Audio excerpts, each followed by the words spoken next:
It was King Benjamin who said to his people, quote, "Learn that when ye are in the service of your fellow beings, ye are in the service of your God," close quote. And it was Mormon who taught, "Charity is the pure love of Christ, and it endureth forever.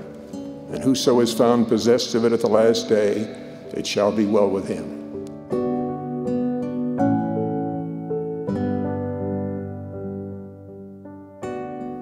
The way this project really came about was as a result of President Eyring's talk when he invited wards and stakes to have a day of service.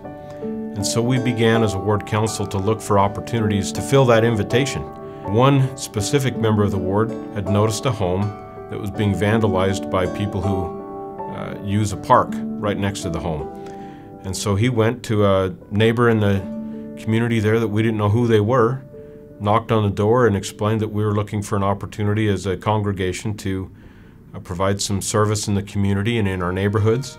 We actually went and talked to the pilots, told them we had a service project idea, and talked to them for a few minutes about what had been going on, what we'd seen on the side of the house, and mentioned that we wanted to, if it was okay with him, patch up the holes. And so from that point on, as we talked about that idea, we thought about putting trees to block the view of kids who might be throwing rocks, and so it ended up being just a big day of service for the ward, and it's been a lot of fun. The feelings of unity will multiply the good effects of the service you give, and those feelings of unity in families, in the church, and in communities will grow and become a lasting legacy long after the project ends. Here you don't know your neighbors, you don't really talk to people, and people don't talk back and forth. I mean, we knew a few, but not all of them. But for someone to knock on the door and offer the help that you guys did, it's incredible. Like I said, I can't, I'm still a little bit in awe. I think I have been from the first day when Steve walked up to me in the driveway. It just doesn't happen here, and if it does, you don't hear of it. So I appreciate everything that everybody's doing, the hundreds of people that are here today, and it's nice to meet people.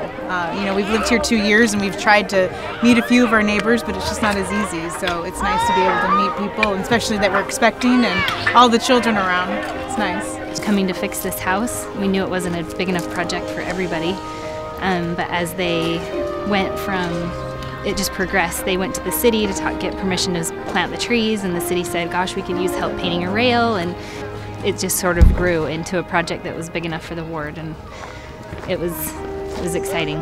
I think the Summit Day of Service was very well planned. They sent out a number of people into the community to look for opportunities to serve, and then they brought those back into the ward council and discussed about a dozen of them. And 4 of those projects came to the surface as being the most meaningful, that they fit with the parameters that President Eyring had given. And we felt those were really wonderful projects. Service is what our church does. I mean, it's just helping people that need it. It's just an act of kindness that they see. It's a way of spreading the gospel, and it's a way of helping other people that need help. So. I've been looking forward to this all week. Yeah. This is like my big Saturday, can't wait. We're like, all right, let's get up, 7 o'clock. Yeah!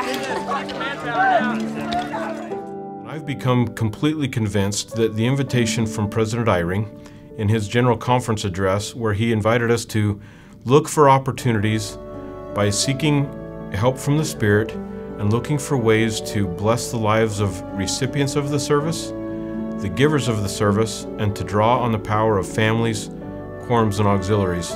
That has absolutely been the case. We've seen people come back to church that haven't been here for months. We've seen families impacted and their children talking to their parents about how can we serve more? What else can we do? We have youth who often are thinking only of themselves, who are asking their parents, can we go do something else to help someone else? And that to me is a real testimony of the truthfulness of what it is that one of our prophets have said. When we will do that, the Spirit is made manifest, it testifies to those who receive and to those who give, and families are absolutely touched in a way that becomes meaningful and impactful. And it's our hope that in our ward we'll be able to do this several times a year because of the wonderful blessings that we've already experienced in just the time since this project wrapped up.